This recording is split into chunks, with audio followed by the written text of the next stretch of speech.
My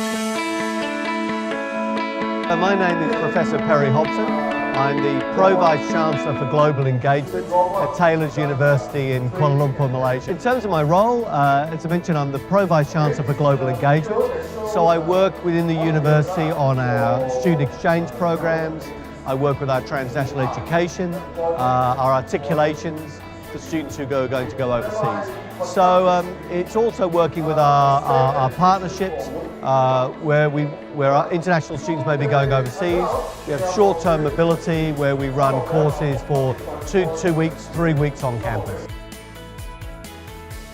In terms of the key challenges I think we're facing today, one of the, I think, critical issues, of course, is that we're dealing with a different generation of students. Taylor's University is a private institution. Most of our students fall into, the 17, 18 to 22-year-old. And this generation has changed very, very rapidly from previous generations.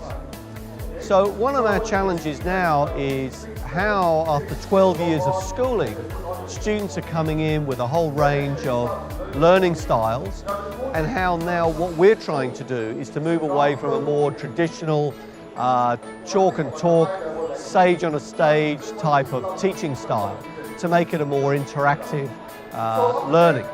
Now, our students are very used to having technology. They've all got mobile phones, they've got iPads, they're used to computers. But historically, our teaching staff have been very much stand, talk and chalk. So whilst we have realised that we need to make these changes at a senior level, a number of strategies is what we're working on. So one of those has been how we might be able to reduce, if you like, the number of teaching hours in terms of face-to-face to make our teaching more interactive. What's happened with that? Well, that becomes challenging because many of our parents take the view that they're paying fees so that someone is standing in front of their son or daughter and teaching them. And so we're now realising what we need to do is to have parent orientations as well as student orientations to explain to the parents about our teaching style and what's changing. We've invested a lot in facilities. We have now built 39 X-Space classrooms.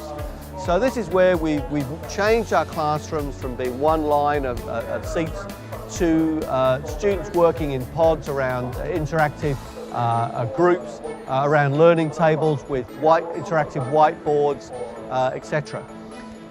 The biggest challenge there, of course, is how do we actually change our teaching and learning style for our staff? So that's been a change we've had there. A third one, of course, is that these students are very used to technology. So the result is we've been a big push on blended learning. So this is connected with our first bit of that strategy, which is to have less face-to-face, but also to make our learning accessible on a 24/7 basis. So the good news is that this means students can access this information. A little bit the bad news is when you find out when they're accessing it. Now, a lot of students we're finding when we look at the data analytics, is between 11 o'clock at night and 2 in the morning. Personally, I'm not sure that's a really good learning time. And now we're learning about, youth disruptive sleep patterns and other things. So whilst it's good on the one hand making all this information available, I think we also have to proceed with a bit of caution to understand, because we're still at the very early stages of this. And I think a little bit of our challenge we've realised is that people have rushed into this, the assumption that more is always better. And I think we have to question that. The fact that we've invented a smartphone, which is still only 10 years old, right? But just assume that more use of it is better use of it. I'm not really convinced that we're in a position to say that yet. So just assuming that, let me be controversial for a moment. Should we see a limit? We tell people that smoking is bad for you. We tell people that they should only have so many drinks when it comes to alcohol. But we give people a piece of technology like a mobile phone and tell them to use it as much as they like, whenever they like, whatever they like. We have to start thinking about this as a society as well as educators. As an academic, I can ask the questions, and I hope our researchers will come up with the answers, because we simply don't know what this is doing to the brain, to how our synapses form in the brain, how this may change things over a longitudinal period. So I think we've got to ask those difficult questions, whilst of course accepting the fact that a lot of students are drawn to the technology, are using gaming for often many hours. The question is, how can we use this technology cleverly?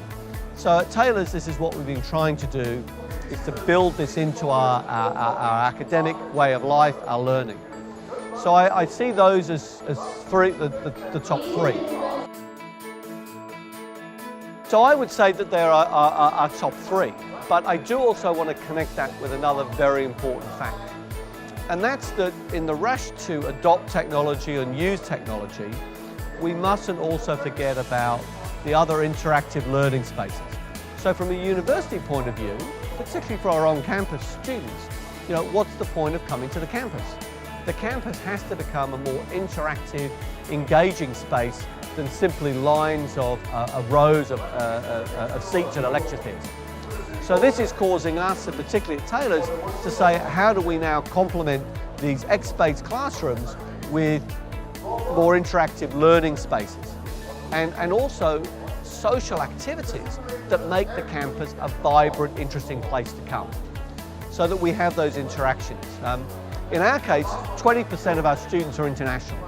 They come from over 70 countries. So there's a lot of peer-to-peer learning we want to have happen between our students as they exchange ideas and cultures. And we need to build that in on the campus. It can of course be supplemented and added to with online. But we mustn't forget the social. And I believe that's an important part of the balance we need to get between the use of the technology and having the social engagement. At the end of the day, our students are still going to go for pretty traditional interviews. They are going to need to be able to work with colleagues. So whilst we need to build technology into our curriculum that helps students in a global workforce, they might be working on a project in Sydney or in London or in New York, who knows? But they're also going to have work colleagues. They've also got to have those social skills. And I think it's making sure that we've got those balances right, that is going to be so important with us going forward. And this has been part of our discussions, part of the things we're thinking about, the questions we're asking. We don't have all the answers to them yet, and this is where I think different academics, working with different companies, coming to exhibits like EduTECH, give us a chance to have more open discussions about these issues, that we begin to get some more balanced answers, ask the questions, and to reflect on how things are working. Let me just draw on some things that came out today, because the sessions we've run today were focused very much on how we can incorporate technology. And for example, we had a fabulous presentation about using gaming for pharmacists. But the reality was it took 3 years to do that development work. So some of the very advanced stuff that we hear about is also very expensive. So I think one of our challenges, and one of the key issues that came up today, was also how we manage this as a cost. One of our other presenters today, he spoke very much about what is actually freely available. And I think that is another lesson that we can learn, that you don't have to always spend the $1 million. That we can also use a lot of relatively free-to-air, free-to-use technology that's there. The challenge is knowing about it, and often we've not been very good at disseminating that, and actually looking at applied uses of that. And I think that's one thing that we're probably missing at the moment, is people sharing how they've been able to use these tools, use them effectively. Now, of course, as the third level kicks in, which is a high amount of investment in technology, and some of the things you can see at the exhibit here are phenomenal. Who would have thought 10 years ago in terms of some of the things we're seeing? But again, it's understanding, and what came out today, a lot of our discussions, was the culture of the students as well. That technology is fairly acultural in some respects. I can give you an app, but of course it's how people use that, and within a different classroom setting, within the social setting, how students interact with that and use that. And I think that's a very important part of what we need to consider. Well, I think this spoke to another bit of a discussion we had today, which was the issue of the university and the campus community. Historically, universities have tended to see the campus community as being within their four walls. If you take an aerial shot of Oxford or Cambridge, you can see the colleges around quadrangles. There's one door in, and there's a question whether that was to keep the students in or to keep the locals out, right? So universities have tended to be fairly exclusive. But as we start talking more about lifelong learning and engagement with industry, this has had to change. So I think this is where, I see the challenges coming forward, is that one of the other challenges, for example, that also came up today was the issue of casualisation of the workforce. So what we've tended to see is researchers tend to be more full-time academics, but we see many part-time teachers. On the one hand, you could argue this is very negative. This is a casualisation of the workforce. Teaching is not being taken seriously. The other side of that is very much a positive, which is we're bringing in people from industry who are talking about things that are happening today, not 10, 20 years ago. So as society changes and technology comes along, we also need that constant interaction. We think it's going to be harder for universities to be more shut off from the world. They need to find ways to be more engaged with the world. And the challenge is how we do that going forward. And we do that in a way that benefits, obviously, student learning. We do that in a way that benefits universities, but also the wider society, which is the next global level of community I was talking next level of society, as well as the global community we're talking about. In the next few years, my hunch will be that you're going to see a lot more adoption of technology with people trying and experimenting. I think that's what I'm seeing. I'm seeing we've gone through the pioneer stage, people have given it a try. We're beginning to see some very encouraging early results from using it. The adoption of technology, as I was talking about earlier, from mobile phones, has occurred at a massive rate just in the last 10 years. So in the next few years, I think it's going to be a bit of a shakedown. You've already begun to see the development of what's happening in mobile phones to slow. So I think now that people feel the platforms are a bit more stable, they're now going to be looking at more what we can do with those platforms. So I think the next couple of years is going to be a little bit more reflection, and then you're going to see some interesting spurts forward once people feel that this technology is widely available. So once everyone suddenly has WhatsApp or Viber or whatever the platform might be, then you can start to see people do some interesting things with it. That will lead to further innovation going forward. So that's sort of my hunch with where this will go. Probably nothing too radical, but the direction of travel, I think, is already pretty clear. You're seeing universities changing where they're putting their investment dollars in terms of infrastructure versus IT. I think you're beginning to see universities begin to say, how do we now work in terms of our staff teaching and learning programs to bring that on. As older staff retire and newer staff come in, that also changes the balance as well. So that's my feeling about where things are at. Today's been a fabulous day.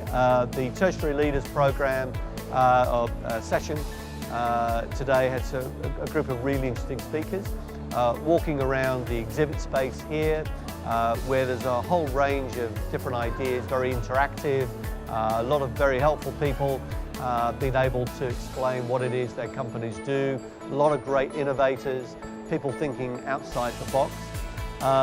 So it's been an interesting, really interesting day, combining both, if I can put it, some reflective academic views with a lot of people and professionals, practitioners who are out there doing it. So for me, it's been a great day of getting both of those views. Often I go to academic conferences, which is very much about just the academic side. Sometimes I go to trade events, which is just about if you like the latest gizmo. What I find wonderful about EduTECH Asia is it's that combination of bringing together both the exhibitors and people who are able to look at this from the academic practitioner, teacher's viewpoint as well.